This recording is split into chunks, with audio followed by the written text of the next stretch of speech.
नमस्कार दोस्तों, स्वागत है आप सभी का अल्टीमेट क्लासेस में। और आज का जो क्लास रहेगा अपना मारवाड़ का जो पूरा टॉपिक है हमने कंप्लीट कर लिया है। 5 क्लासेस थी जो 20-20 मिनट की हैं। और उसके बाद हम बात करते हैं आज बीकानेर के राठौड़ वंश की।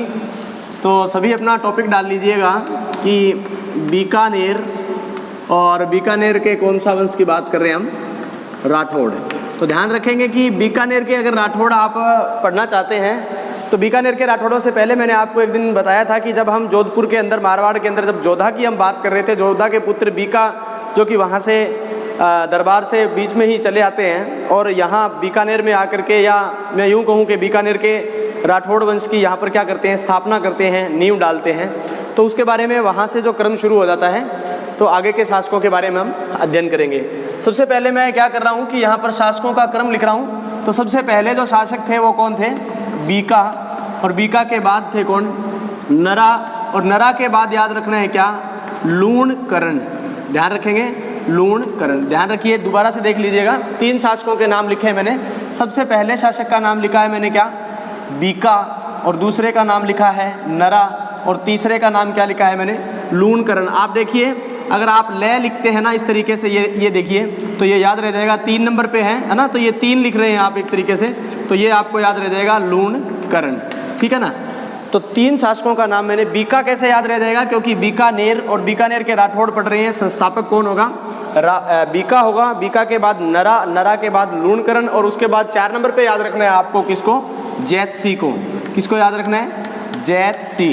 अब जैतसी के लिए भी अगर आप सोचना चाहें तो ये जो तय है ना, ये तय, ये 4 की तरह है इस तरीके से। ठीक है, तो आप ये भी ट्रिक याद रख सकते हैं। तो ये हो जाएगा कौन सा अपना, जैतसी। और जैतसी के बाद मैं 5 अक्षरों का एक नाम लिख रहा हूँ, क्या, कल्याणमल। कौन सा है, कल्याणमल। तो ये इस तरीके से 5 हमारा क्रम बिल्कुल एक तरीके से याद हो गया है। बीका, नरा, लूणकरण, जैतसी और कल्याणमल। उसके बाद में हम बात करते हैं कल्याणमल के पुत्र। कल्याणमल का पुत्र कौन था, राय सिंह।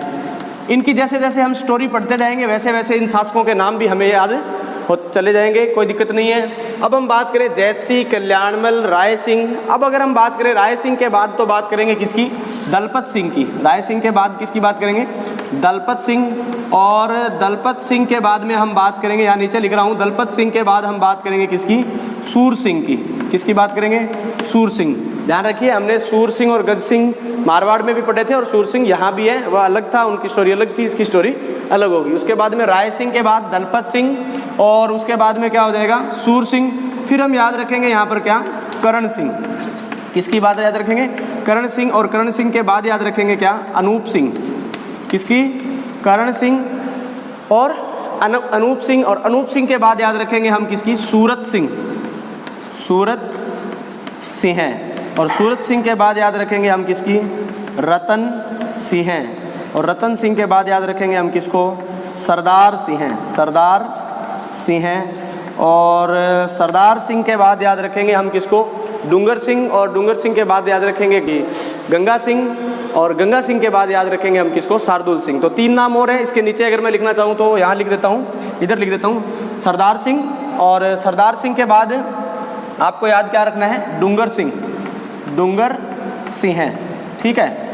और उसके बाद मैंने बताया आपको, डूंगर सिंह के बाद में याद रखेंगे किसको, गंगा सिंह को। गंगा सिंह। और गंगा सिंह के बाद याद रखना है अपने को किसको, शार्दुल सिंह। अब आप सोच रहे होंगे कि सर इतने शासकों के नाम याद कैसे होंगे। कोई दिक्कत नहीं है, आप जैसे जैसे जो शासक पढ़ते जाएंगे उस तरीके से आपको याद हो जाएगा। मैंने एक बार क्रम पूरा इसलिए लिखा है कि आपको ये पता चले कि हमें बीकानेर के शासकों में पढ़ना क्या है। इंपॉर्टेंट क्वेश्चन कहाँ से पूछे जाते हैं, किन शासकों के बारे में प्रश्न पूछे जाते हैं एग्जाम में, उस तरीके का मैंने एक क्रम लिखा है बस। ठीक है ना।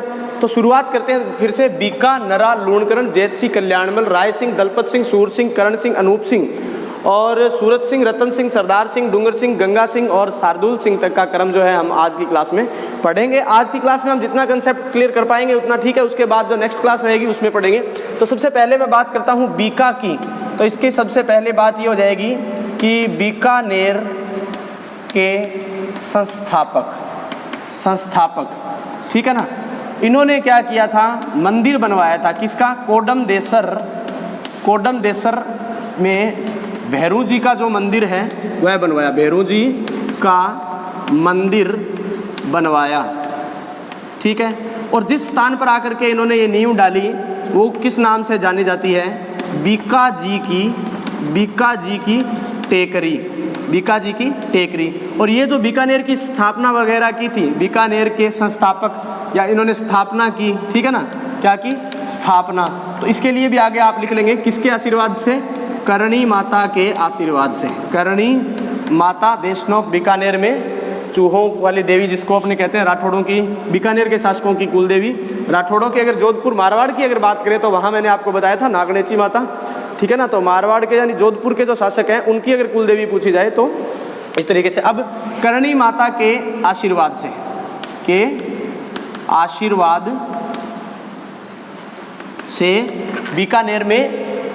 बीकानेर में क्या किया था इन्होंने? राठौड़ वंश की नींव डाली, बीकानेर शहर बसाया, बीकानेर की संस्थापक माने जाते हैं बीका।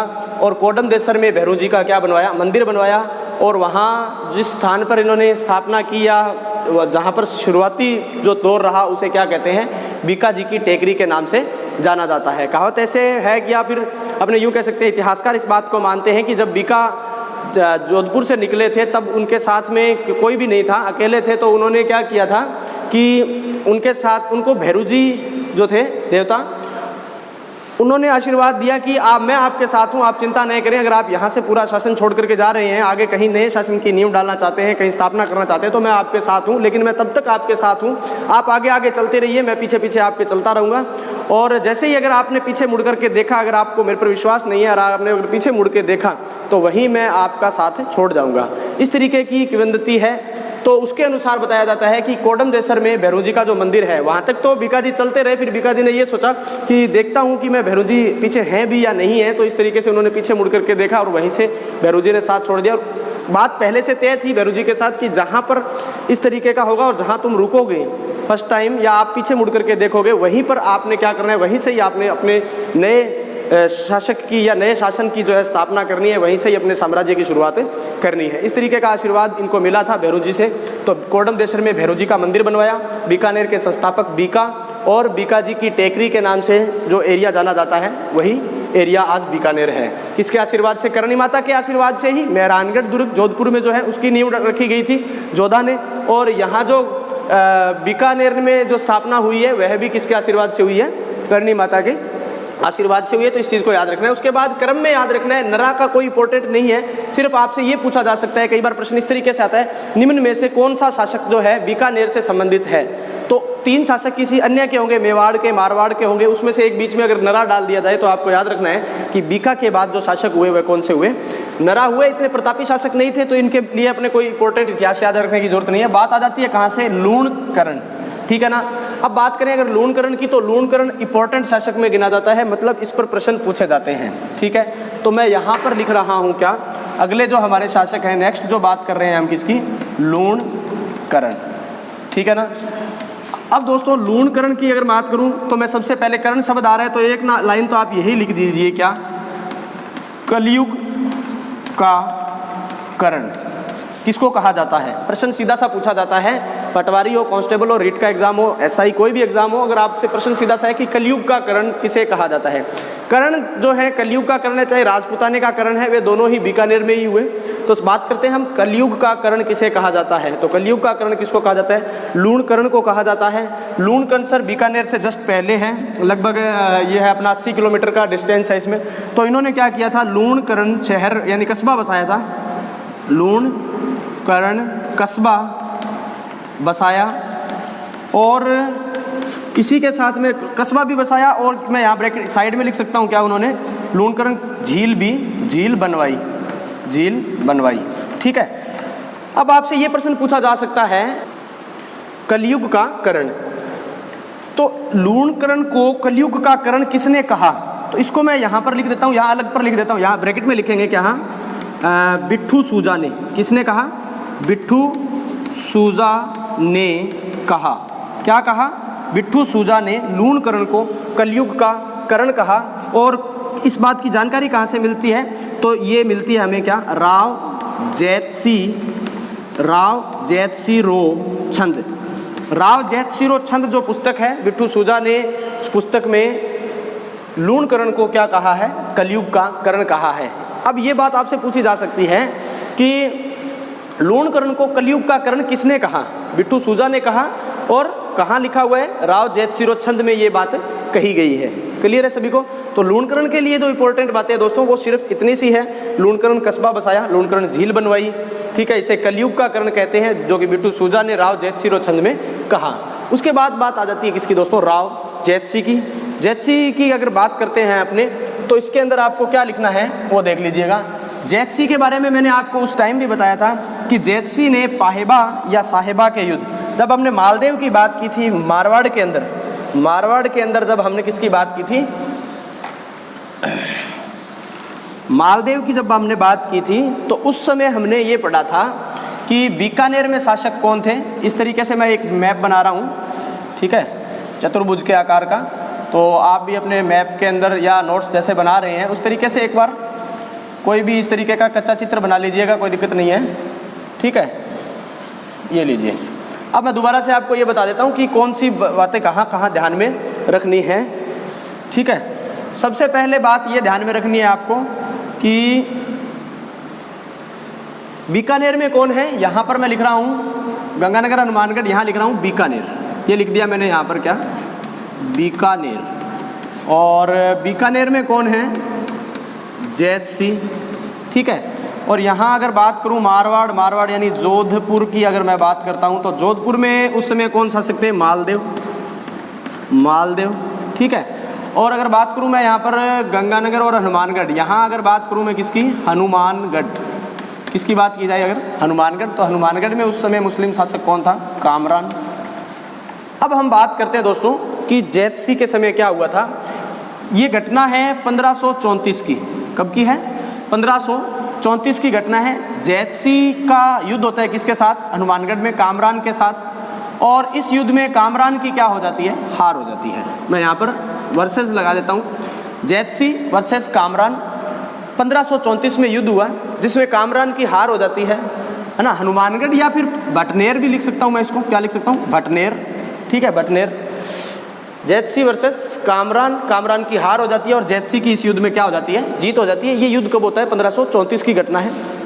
इसके बाद क्या होता है कि पाहेबा या साहेबा का युद्ध 1541 की घटना, फिर से मैं आपको बता देता हूँ।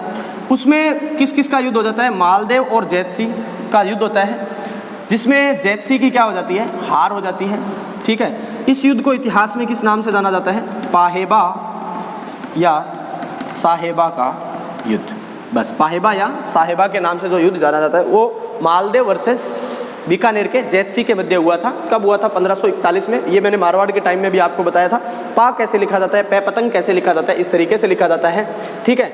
और 1541 में भी यही होगा, तो इस तरीके से आपको ये सन भी याद हो जाएगा, 1541, ठीक है। यहीं से अगर मैं इसको ऐसे लिख दूँ पाहेबा, तो 1541 में पाहेबा में मालदेव और जैतसी के मध्य, जिसमें जैतसी की हार हो जाती है और मालदेव की क्या हो जाती है? जीत हो जाती है। तो ये था हमारा किसकी बात अगर हम कर रहे थे? जैतसी की बात कर रहे थे, ठीक है। इतना स्क्रीनशॉट वगैरह जो भी आपने लेना है आप ले लीजिए। उसके बाद में हम बात करते हैं किसकी दोस्तों? कल्याणमल की बात करते हैं। क्लियर है सभी को? वीडियो रोक करके आप इसका स्क्रीनशॉट आराम से ले सकते हैं। बीका की अगर बात करें तो बीका ने क्या किया था? बीकानेर को बसाया। बीका जी की टेकरी याद रखना है आपको। और करनी माता के आशीर्वाद से इन्होंने वहाँ पर क्या की थी? राठौड़ वंश की स्थापना की थी, नींव डाली थी। और कोडम देसर में भैरव जी का मंदिर किसने बनवाया था? बीका ने ही बनवाया था। दूसरा शासक नरा को याद रखना है क्रम में। और लूणकरण, जिसे कलयुग का करण कहते हैं, राव जैतसिरोच्छंद में बिट्टू सूजा ने लूणकरण को कलयुग का करण कहा है। उसके बाद में बात करें जैतसी की, तो जैतसी ने 1534 में कामरान को हराया, भटनेर यानी हनुमानगढ़ के कामरान को हराया। लेकिन 1541 में वह मालदेव से, यानी जोधपुर के शासक मालदेव से जो है खुद हार जाता है, ठीक है, जिसमें मालदेव की जीत हो जाती है, जो पाहेबा या साहेबा के नाम से जाना जाता है।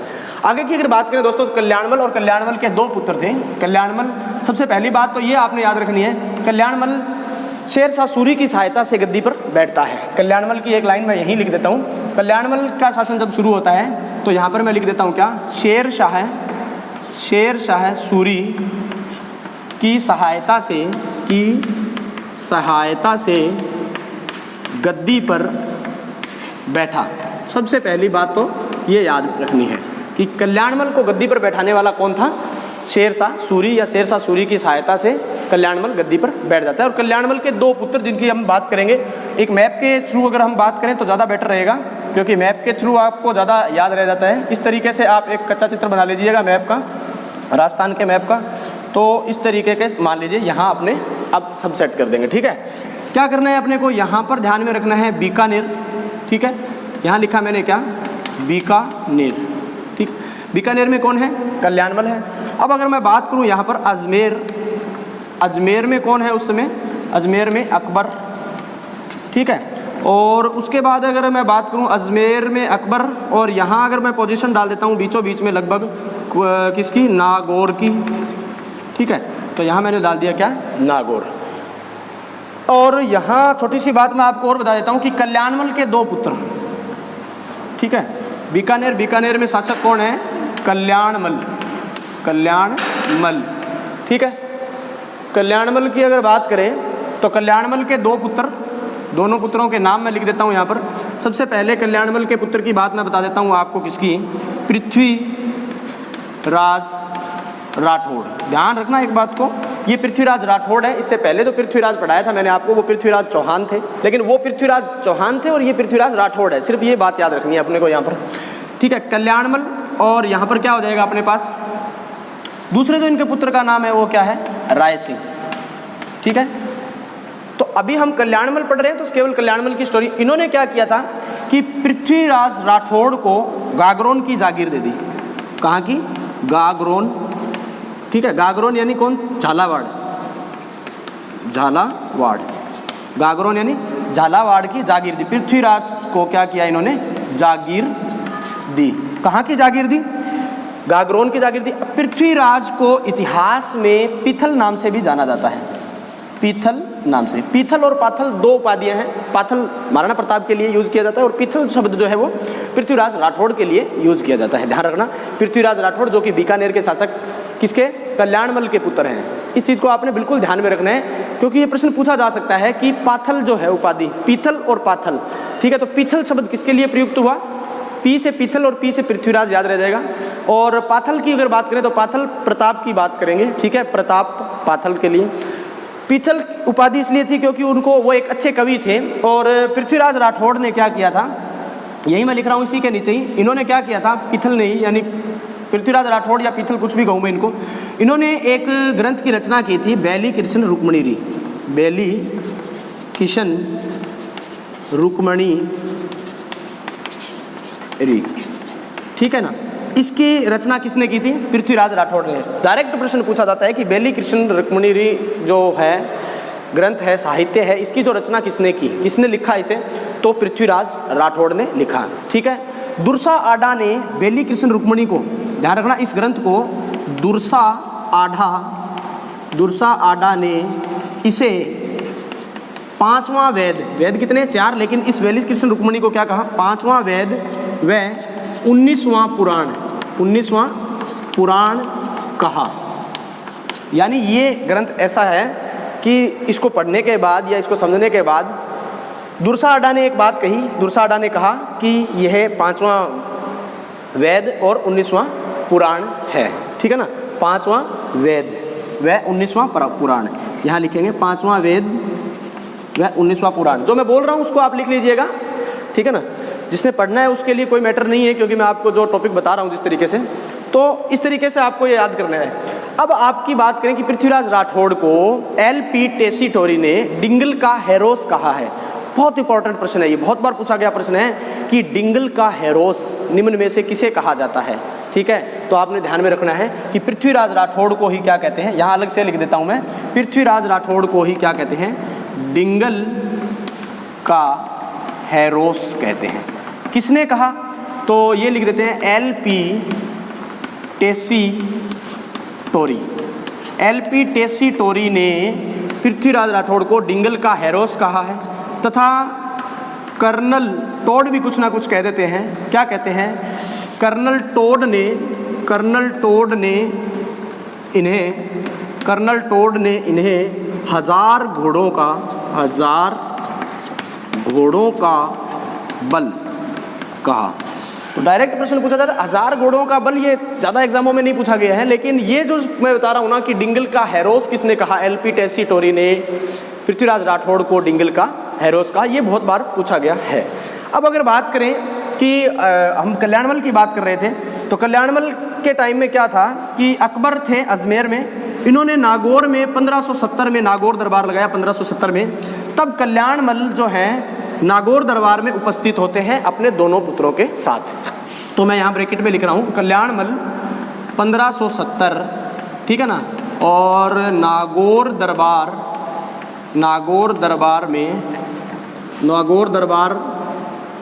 दोनों पुत्रों के साथ, दोनों पुत्रों सहित या दोनों पुत्रों के साथ उपस्थित हुए।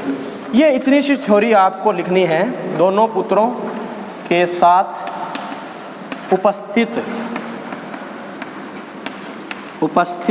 हुए, ठीक है। तो ये था दोस्तों अपना कल्याणमल तक का पूरा पार्ट। आप स्क्रीनशॉट लेना चाहें स्क्रीनशॉट ले सकते हैं, ठीक है। और अगर आप इसे नोट कर रहे हैं तो नोट कर लीजिएगा। अब नागौर दरबार 1570 में अकबर ने क्या किया कि राय सिंह को मारवाड़ का शासक बना दिया, यानी जोधपुर का शासक। यहाँ जोधपुर भी लिख देता हूँ, जोधपुर, ठीक है ना। तो जोधपुर में शासक किसको बना दिया? राय सिंह को, क्योंकि इसके दो पुत्र थे ना कल्याणमल के, पृथ्वीराज राठौड़ और राय सिंह। तो राय सिंह कुछ समय तक यहाँ शासन किया राय सिंह ने, बाद में वापस चले गए बीकानेर, क्योंकि उनका पैतृक वहीं था बीकानेर, तो वहीं चले गए। राय सिंह को बीकानेर का क्या बना दिया? एक तो शासक बना दिया, ठीक है, एक तो बना दिया शासक, प्लस इसको क्या किया, चंद्रसेन को पकड़ने की जिम्मेवारी दी गई, जिम्मेवारी, ठीक है ना। तो ये दो काम दिए गए किसको? राय सिंह को। कल्याणमल के दो पुत्र थे, एक पृथ्वीराज राठौड़ और दूसरा राय सिंह, ठीक है। और कल्याणमल अपने दोनों पुत्रों के साथ अकबर के नागौर दरबार में उपस्थित हुए 1570 में, जिस दौरान क्या हुआ कि पृथ्वीराज राठौड़ को गागरोन की जागीर दे दी जाती है, और पृथ्वीराज राठौड़ को इतिहास में किस नाम से जाना जाता है? पीथल नाम से जाना जाता है, क्योंकि इन्होंने बेली कृष्ण रुक्मणी ग्रंथ जो है उसकी रचना की थी। और दुर्सा आडा ने इस ग्रंथ को 5वां वेद और 19वां पुराण कहा है, ठीक है। और इसकी बात करें कि पृथ्वीराज राठौड़ को एलपी टेसीटोरी ने डिंगल का हेरोज कहा है, और कर्नल टोड ने इसे 1000 घोड़ों का बल कहा है, बल की उपाधि या संरचना ये संज्ञा दी है, ठीक है ना। अब अगर बात करें हम किसकी, दूसरे पुत्र राय सिंह की, तो राय सिंह को जोधपुर का शासक बना दिया गया, और चंद्रसेन को पकड़ने की क्या दे दी गई? जिम्मेवारी दी गई। क्लियर है? तो आज हमने पढ़ा बीका, नरा, लूणकरण, जैतसी और कल्याणमल। जो नेक्स्ट लेक्चर होगा दोस्तों उसके अंदर हम पढ़ेंगे क्या, आगे के पोर्शन, जैसे यहाँ राय सिंह तक का कवर कर लिया, तो अब आगे हम राय सिंह, दलपत सिंह, सूर सिंह, गज सिंह इत्यादि के बारे में अध्ययन करेंगे।